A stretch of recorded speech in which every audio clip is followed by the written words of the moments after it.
Eu adoro meditar para uns rabiscos no papel. Meu nome é Fausto Ramos. Eu sou Felipe Caselli e esse é o Hermetic Caos.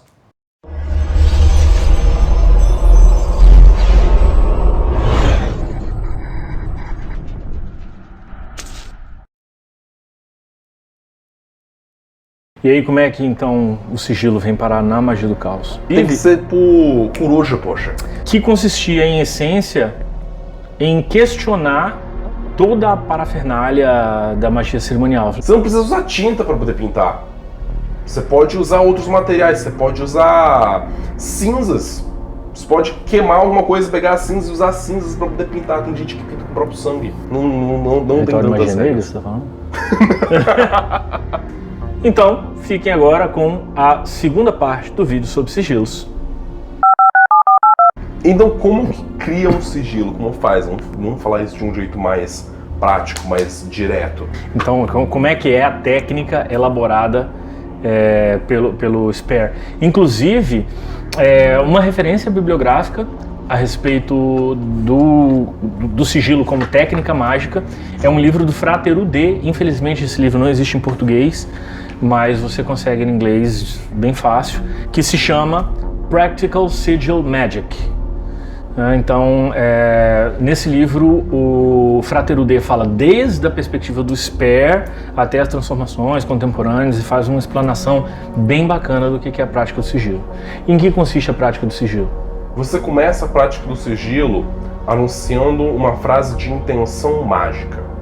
Decreto. Um decreto mágico, justamente. Eu gosto de começar os meus decretos mágicos com "é minha vontade". Qual que é a minha vontade? Qual que é o sigilo que eu vou criar?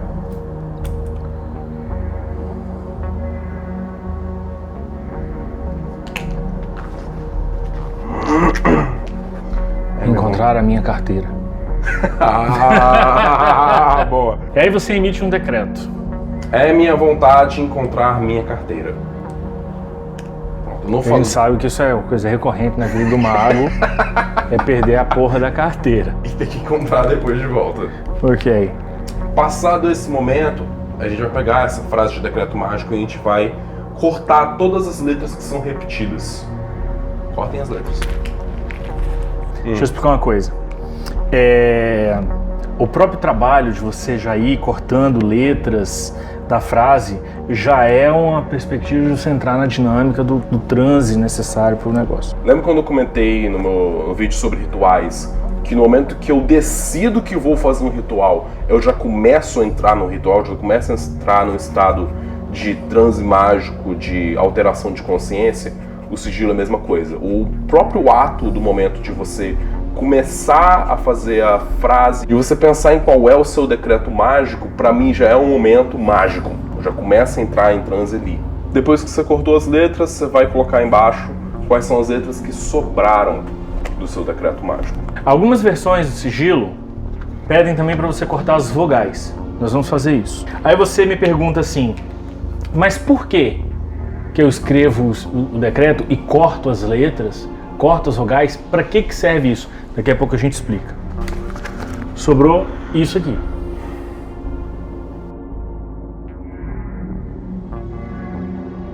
Você pega as letras que sobram e o que você faz com elas? Existem várias alternativas possíveis.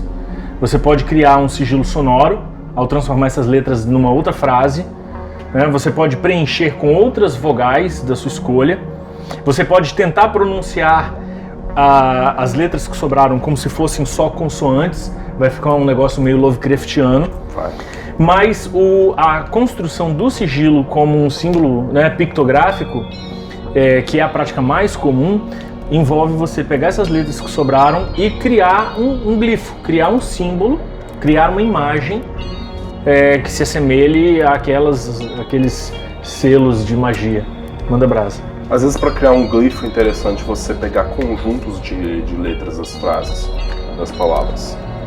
Então, eu vou primeiro criar um glifo com MNH, depois outro glifo com VTD, depois outro glifo com C e R. E a ideia é você brincar com a forma das letras para você tentar encontrar jeitos de deturpar aquilo que você entenderia como sendo a letra. O seu primeiro sketch pode ficar uma porcaria, mas não importa.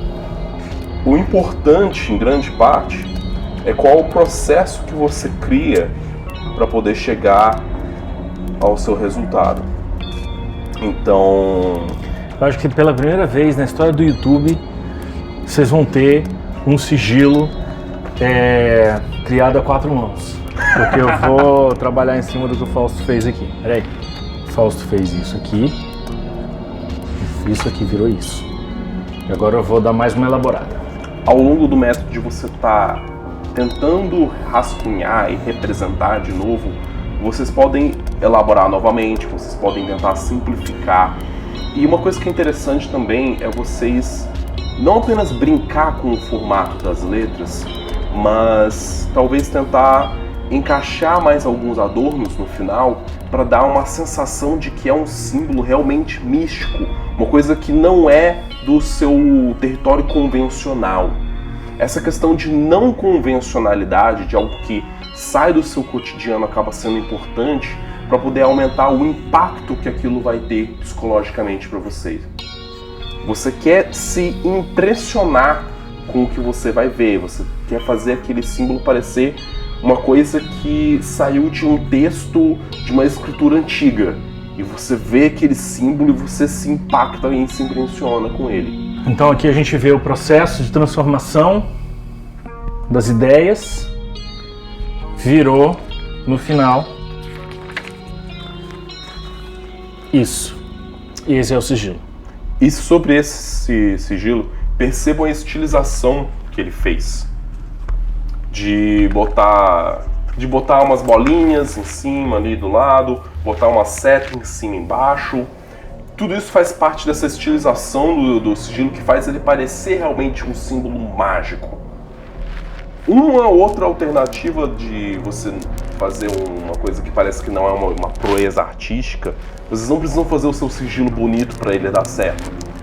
Às vezes fazer um rascunho que parece uma coisa meio rupestre, assim, meio arcaica, também tem um impacto de destoar de tudo aquilo que a gente já vê no dia a dia, que são geralmente imagens bem tratadas. Todo design no qual a gente as fontes de letras bonitas que a gente consome no Facebook, no dia a dia, lendo um texto, uma coisa que destoe disso também dá um impacto de ser uma coisa primordial, antiga. E, portanto, tem uma carga de potência mágica também. E aí, quando você finaliza esse símbolo, você criou o seu símbolo, o que você faz? Você precisa, dentro desse paradigma, você precisa carregar o sigilo. Ou seja, você precisa energizar o sigilo. Quais são as técnicas para você fazer isso? Você precisa se concentrar no sigilo a partir de um estado alterado de consciência, que em magia do caos a gente chama de gnose. Então você ouve no meio de magia do caos o pessoal falando de entrar em gnose. O que significa entrar em gnose? Entrar em gnose significa atingir um estado alterado de consciência. Como atingir esse estado alterado de consciência vai do seu critério de escolha. Existem basicamente 2 grandes formas de você entrar em estado alterado de consciência, da qual derivam todas as outras, que são as formas excitatórias e as formas inibitórias. Então as formas excitatórias são aquelas formas que você faz a partir de um grande investimento de energia. Você dança pra caramba até atingir exaustão, e nesse estado de exaustão a sua consciência vai estar alterada e você se concentra no sigilo. Ou você pode girar como um derviche até ficar tonto, e quando você estiver tonto você está no estado alterado de consciência e você se concentra no sigilo. Mas é tonto mesmo, tá? É tonto, tipo, você caiu no chão de tanto que você não conseguia mais se equilibrar de tanto girar, aí você vai lá e olha pro sigilo. A forma excitatória mais comum, que gera toda a polêmica e toda a zoeira com a perspectiva da magia do caos, é porque uma forma de você carregar o sigilo é no momento do orgasmo. Quer dizer, o momento do orgasmo é o momento do ápice de um estado excitatório, onde sua consciência está alterada, E aí, quando você, no momento do orgasmo, olha para o sigilo, você está também carregando ele de energia. Então, e como o orgasmo é uma forma prazerosa de carregar o sigilo. E que a gente conhece muito bem esse estado, né? E que a gente pode fazer sozinho com a gente mesmo. Né? Aí gera toda a fama de que Mago do Caos é punheteiro e essa história toda. Né? Eu tenho um comentário a fazer a respeito dessa técnica em específico. Gente, uma recomendação que eu faço. Não coloque nos X-vídeos para depois, no momento do orgasmo, trocar para uma imagem do seu sigilo e olhar para o papel. Eu acho que um jeito bacana de você fazer essa citação erótica é você fazer ela sozinho. Não, quando eu digo sozinho, não é, claro, mas tu vai ser sempre sozinho. Não, eu tô dizendo sem estímulo erótico externo. Nem mesmo da sua imaginação de lembrar de uma vez que você ficou com alguém. Tente se estimular sexualmente pelo próprio prazer da estimulação e concentrado nesse prazer. Não tente divergir somente para pensar em um contexto sexual para aquilo.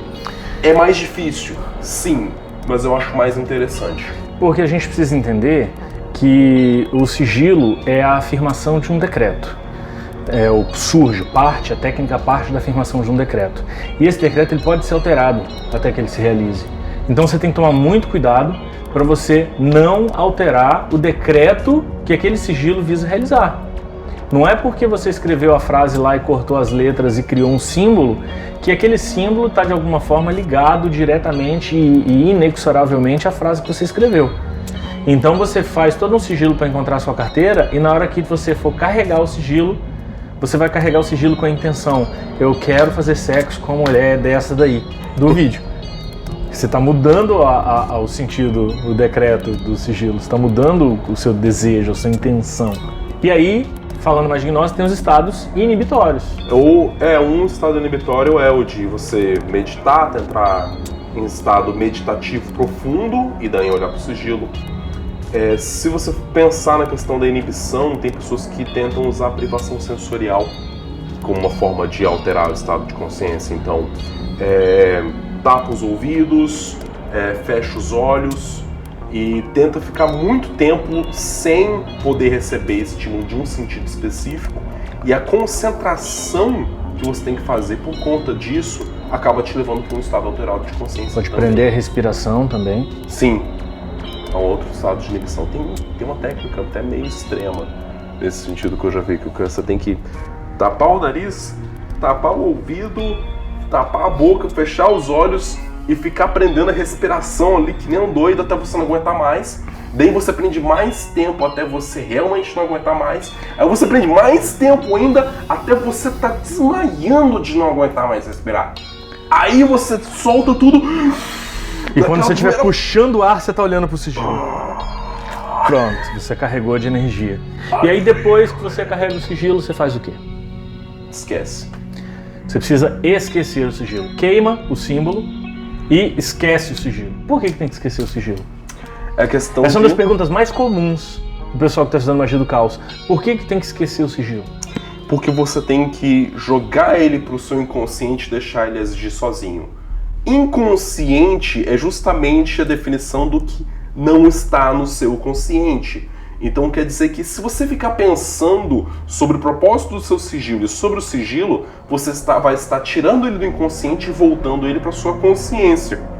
E, poxa, mas não era justamente o contrário disso que a gente queria? Tirar da nossa mente racional, consciente, nossa mente lógica, que questiona o nosso poder mágico, que questiona nossas intenções, que questiona as possibilidades daquilo se tornar real ou não. Quando você tira todas essas questões, todas essas perguntas da mente consciente do jogo, você está, na verdade, projetando para o seu inconsciente trabalhar por você. Então, o que a gente está fazendo com o sigilo é pegar aquela intenção, desconstruir ela. Justamente por isso que a gente faz toda essa coisa de cortar a letra, transformar num símbolo quase que não tem como reconhecer mais, porque você está transformando aquilo numa linguagem que a sua mente consciente não vai mais conseguir racionalizar. Então entenda, essa negócio de cortar letra e criar um símbolo com as letras. Por que a gente faz cada passinho desse? O Sperry inventou isso do nada. Isso é arbitrário. É uma técnica completamente arbitrária. E qual é o objetivo? Tanto desse processo todo, quanto do negócio de esquecer o sigilo. Colocando isso que o Fausto falou em outras palavras, o objetivo é você driblar a sua ânsia por resultados. Por quê? Porque a ânsia por resultados é um processo de autossabotagem do seu intento mágico. O que é ânsia por resultados? Você lança o sigilo e fica ali na fissura para que aquilo aconteça, para que o seu intento se realize. Quando você fica na fissura para que o seu intento se realize, você altera a intenção original do sigilo. Você lança o sigilo dizendo: é minha vontade encontrar minha carteira. Aí dali a pouco você pensa no sigilo, lembra do símbolo e pensa assim: cara, como eu queria que esse sigilo desse certo. Pronto. Eu tô precisando muito de minha carteira. Nossa, e se eu não encontrar ela? Não, mas aí o lance de que como eu gostaria que o sigilo desse certo, você já alterou o intento para é minha vontade encontrar minha carteira. Seu intento não é mais esse, seu intento agora é: eu quero que esse sigilo dê certo. Quando você muda o seu intento de encontrar minha carteira para quero que o sigilo dê certo, o que você tem é um ato mágico de resultado imediato. Por quê? Porque o seu intento agora é: quero que o sigilo dê certo. E aí o universo, ou a sua própria mente, vira para você e pergunta assim: então sua intenção agora é: quero que o sigilo dê certo. Você quer, não quer? Então já foi realizado. Pronto, não preciso fazer mais nada. Então a ânsia por resultados faz com que, quando a gente pense no sigilo, a gente mude a intenção do sigilo. Por exemplo, de encontrar minha carteira para quero que o sigilo dê certo. E aí ele não vai dar certo. Então é um processo de autossabotagem. Então esquecer significa: eu lancei o sigilo e eu esqueci porque eu estou buscando driblar essa mente consciente que fica num falatório, que altera as minhas intenções e que sabota minhas operações mágicas, para que, jogando aquilo pro inconsciente, o inconsciente atue por ele mesmo e a minha mente consciente estúpida não interfira no processo. Absolutamente. Assinado embaixo. Ou seja, é tudo arbitrário, buscando driblar o ego, né? Com certeza. E comentando um pouco sobre essa questão que a gente falou, que esse processo de escrever a frase, cortar as letras, é arbitrário, porque a quantidade de formas diferentes que você pode fazer um sigilo só depende da sua criatividade, da sua imaginação. É como a arte, você tem N maneiras diferentes de fazer. Por exemplo, eu comento um exemplo que eu vi num seriado nos últimos anos, que é o The OA, The Original Angel. Você assistiu? Você não gostou muito, né? Eu também não. Mas tem um detalhe... Vergonha. Não, você é o cara da dança, velho. Vergonha alheia total, aquela dancinha lá. Puta que pariu. É justamente dela que eu ia comentar, porque eu pensei assim, velho, não é uma dança como a gente pensa dança. É uma dança de um jeito sigiloso. Eu vi naquela dança do DOA na primeira temporada uma espécie de sigilização. Pensa, cada uma das pessoas que está envolvidas... Gente, desculpa pelo spoiler. Mas cada uma das pessoas que estão envolvidas no contexto da história, eles tinham que passar por uma experiência de quase morte para conseguir extrair daquela experiência um fragmento de um movimento de dança. Onde fragmento da coreografia. Um fragmento da coreografia, onde juntando todos os fragmentos, eles fizessem um código de linguagem de corpo que produzisse um determinado resultado que eles queriam. É um resultado mágico, no fim das contas. É uma muita vergonha alheia, velho, a dancinha. Mas a ideia por trás de você fazer um sigilo com dança, sim, claro que é possível. É uma linguagem que é possível de ser feita. E também todo o processo de você pegar as letras, transformar em símbolo, quanto mais você pratica, vai ficando cada vez mais rápido. Eu vou fazer uma coisa que eu não faço com frequência, que é comentar de experiências pessoais mágicas minhas. Esse negócio de não fazer isso com frequência, isso já tá caindo por terra, você tá ligado? Tá caindo por terra, velho. Porque mês passado eu tava precisando muito que o ISBN do livro que eu vou lançar saísse logo. E eu tava ansioso, eu tava chateado, já ansioso com isso, porra, eu preciso de uma resposta sobre isso. Aí eu tava de noite, tava deitado pra dormir, e de repente eu falei assim, quer saber? Vou fazer um sigilo pra esse negócio sair logo, e pra aquele outro negócio também que eu tô querendo pra tudo sair logo de uma vez. Daí eu fui e pensei, qual que é a minha intenção? É o ISBN, que é o código de barras do ISBN, pro livro que eu quero publicar. E na minha cabeça eu construí a imagem iconográfica, eu construí a imagem de um livro, botei um código de barras no livro, estilizei ele na minha cabeça, montei o desenho, falei, beleza, vou carregar isso daqui.